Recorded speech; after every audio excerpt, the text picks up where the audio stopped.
Olá, minha gente! Outro vídeo de prévia da Liga dos Campeões por aqui. Sigo no estádio, mudei aqui o ângulo agora, já que não vou falar da partida que acontece aqui no estádio Bollaert em Lens. Inclusive, já tem vídeo disso no canal, se vocês querem prévia de Arsenal e também prévia de Lens e Arsenal, no caso, e também prévia do PSG, que joga fora de casa contra o Newcastle. Já tem vídeo no canal sobre isso. O vídeo de agora é para falar da prévia de 3 italianos. Não vou falar aqui da Lazio, perdão, torcedores da Lazio, mas estou com um tempo curto porque serei expulsa aqui do estádio e é o que eu menos peguei informação, tinha deixado por último, enfim. Não vou dar meu pitaco aqui não. Já avisando que no meu pitaco geral sobre Liga dos Campeões, a Lazio era o italiano que menos me animava nessa Liga dos Campeões, então por isso também não estou neste vídeo dando muita atenção a Lazio mais uma vez. Peço desculpas, não dá para fazer tudo. Peço que vocês se inscrevam no canal se ainda não se inscreveu. Muita gente assiste aos vídeos e se esquece de se inscrever, então se inscreve. Curte também, deixa o seu like e comentários, quero palpites para os jogos daqui. Vamos lá, Inter, Benfica, Napoli, Real Madrid e também Dortmund e Milan. Começando por Inter e Benfica, jogo desta terça-feira. A Inter vem muito bem na temporada, divide liderança do campeonato italiano com o Milan, inclusive. Tem apenas uma derrota, que é a derrota para o Sassuolo na rodada sem ser a última anterior, se eu não me engano. Mas que parece ter sido um jogo fora da curva desta temporada da Inter. O time entrou muito desconcentrado, não estava nem tão modificado, mas entrou muito desconcentrado naquela partida, e me parece que é um ponto fora da curva, ao menos dentro do recorte que a gente tem nesse início de temporada. A Inter tem, no campeonato italiano, são 7 jogos e 6 vitórias, né, só essa derrota, e na Liga dos Campeões estreou empatando com o Real Sociedad fora de casa, naquele jogo em que o Inzaghi teve uma crise de técnico. Não só acho que ele errou nas escolhas de escalação, porque ele decidiu poupar os jogadores na estreia da Champions contra, na minha opinião, o jogo talvez um dos mais complicados. Acho que tem 2 jogos mais complicados nessa fase de grupos, que é o Benfica e o Real Sociedad fora de casa, né, considerando que o mando de campo coloca um pouco mais de não favoritismo, mas pende mais o pêndulo, tá horrível isso, mas vocês entenderam, coloca um pouquinho mais de peso pro lado da Internazionale. Então eu acho que ele já errou na escalação fazendo isso, e eu acho que durante o jogo ele errou em não voltar atrás, em não colocar a Inter com os seus jogadores pilares, e ainda colocou em campo 2 ou 3 Inters, considerando as substituições, que nunca tinham jogado, que não tinha nenhum entrosamento, que faziam inclusive esquemas e formas de jogos diferentes do que a Inter está acostumada. Então, enfim, para mim foi um jogo muito atípico, e a Inter saiu no lucro com o empate, mas agora em casa, diante do Benfica, para mim precisa vencer. É jogo para vencer. Eu acho que a Inter tem qualidade e já mostrou futebol nessa temporada para ser líder do grupo, então a Inter precisa vencer. O Inzaghi tem praticamente todos os seus jogadores à disposição, então na teoria ele deve ir com o time titular para essa partida. Então vamos ver o que acontece. No total da temporada, estou aqui olhando para baixo porque está anotadinho, e assim trago informações sem errar para vocês, porque vocês já sabem, quem acompanha o canal, que minha memória é triste. No total na temporada tem 8 jogos, 6 vitórias, 1 empate, esse na estreia da Liga dos Campeões, e 1 derrota, esse para o Sassuolo, que, repito, para mim foi um pouco fora da curva. 20 gols marcados e apenas 4 gols sofridos. Então é uma Inter que tem conseguido, inclusive, manter muito bem a sua defesa. Grandíssima fase do Lautaro Martinez. Inclusive era para ter aberto esse vídeo falando dele, mas enfim, só me lembrei depois. Não fiz no final de semana o clareou da rodada, o destaque da rodada, mas claramente é o Lautaro Martinez. Ele fez 4 gols na vitória da Inter no final de semana, que inclusive, aí sim, o Inzaghi conseguiu poupar alguns jogadores, principalmente na defesa. O Lautaro Martinez fez 4 gols entrando como substituto, ele não começou o jogo como titular. Grande fase do Lautaro Martínez, já são 10 gols na temporada, incluindo, obviamente, esses 4 no final de semana. O Benfica vem de uma vitória no Clássico. Eu acho que esse Benfica ganhou qualidade com o Di Maria, mas perdeu um pouco de equilíbrio do que eu via na temporada passada. Não acompanhei todos os jogos do Benfica nessa temporada, mas o que eu vi é que me parece um Benfica menos equilibrado. Então vamos ver como que o Benfica vai enfrentar a Inter, que é um adversário bastante complicado. Vamos lembrar, inclusive, que foi jogo de quartas de final da Champions passada e a Inter, obviamente, passou, já que foi finalista. Inter e Benfica é isso. Se for para palpite, vamos de 2-1. 2-1 para Inter, hein? Acho que a Inter vence e precisa vencer. É jogo para vencer, para brigar por vaga e pela liderança do grupo.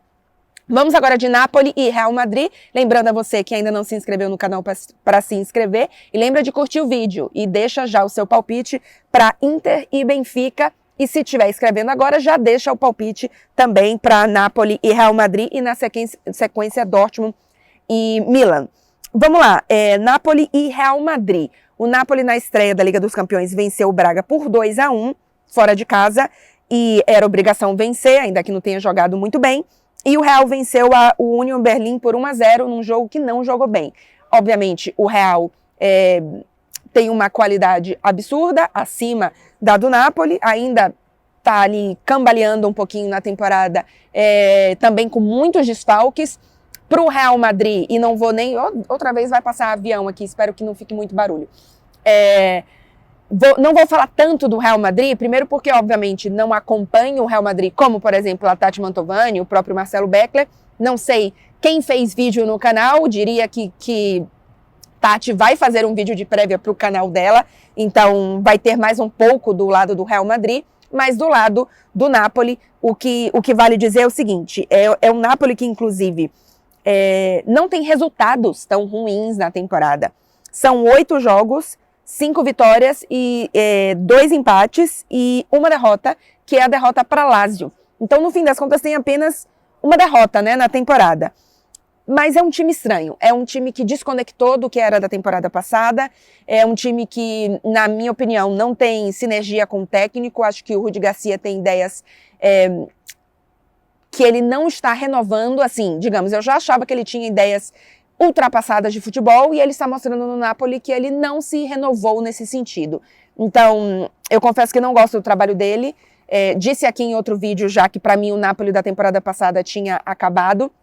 Repito, vem de 2 vitórias e 2 ótimas vitórias, 4-1 e 4-0, mas é um time diferente, não é um time tão envolvente, não é um time com uma proposta de futebol tão firme, inclusive quando enfrenta adversários mais complicados. Então não sei como que vai ser diante do Real Madrid. Tem desfalques na defesa, o Napoli deve inclusive ir com uma defesa que na teoria seria a defesa reserva, com o Ostigar e o Nathan, o brasileiro inclusive, que está evoluindo na temporada, olho nele, e já que o Juan Jesus e o Ramani, os dois estão lesionados, né, então é uma defesa que não é a titular, mas talvez o Nathan esteja pedindo passagem para ser titular nesse time.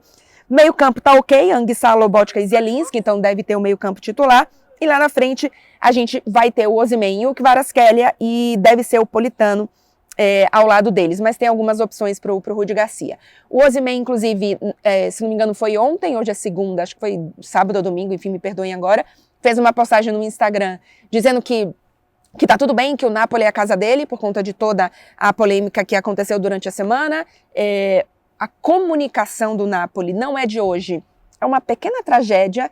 Falei sobre isso, inclusive, no último episódio do Atrás do Gol Podcast que eu tenho com a Tati Mantovani. Se alguém não segue, só jogar aqui, Atrás do Gol Podcast. Falei um pouco mais sobre isso, mas já era uma tragédia, eles fizeram algo absolutamente errado. Acho que a forma como se corrigiram não foi legal também.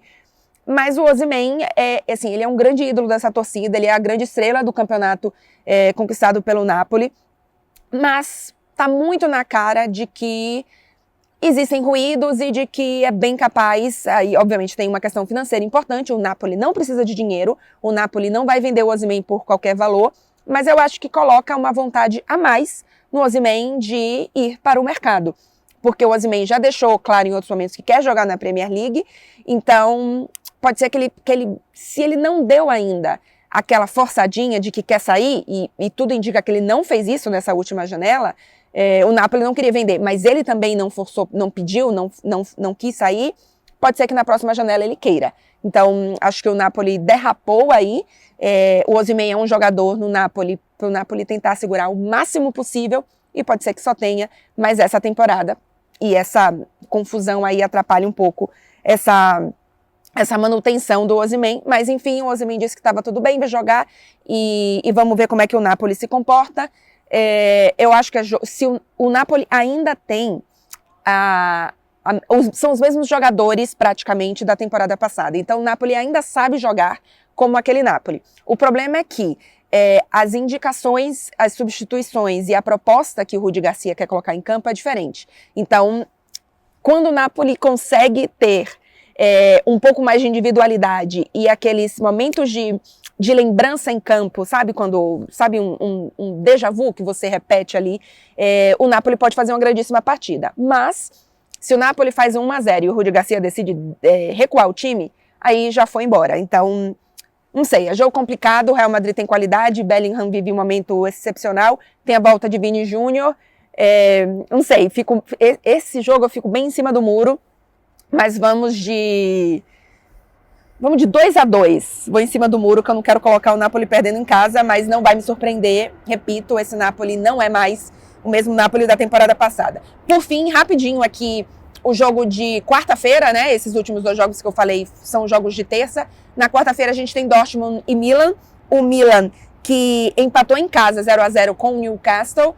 Apesar de ser fora de casa, o Milan precisa vencer esse jogo, porque, na minha opinião, as duas forças do grupo para passar, o meu prognóstico é PSG e Milan, e o Milan já empatou em casa contra o Newcastle, que é quem briga, na minha opinião, pela segunda vaga. Acho que o Dortmund está um pouco atrás nessa briga, mas é o Dortmund em casa, então acaba complicando um pouco o ambiente. O Milan vem de boas partidas, de bons jogos, o Pioli, inclusive, deixei separado aqui, porque ele tem alguns desfalques. O Loftus-Cheek, por exemplo, lesionou, só volta agora depois da data FIFA, então é um jogador que vinha trazendo variedade e opção de criação de jogada interessante, então o Pioli vai precisar resolver um pouquinho em relação a isso aí. Não tem também o Benacer, que aí já não tinha um tempo, o Kalulu e o Krunic, né? Então a saída do Krunic, a lesão do Krunic é que tem mudado já um pouquinho esse Milan, mas a gente deve ter lá na frente Pulisic, Giroud e Leão. Pode ser aí que o Okafor peça a passagem, mas acho que não vai ser titular ainda. E o Pulisic e o Chukwueze, que também estão brigando um pouco por posição. Eu particularmente gostei mais do Pulisic.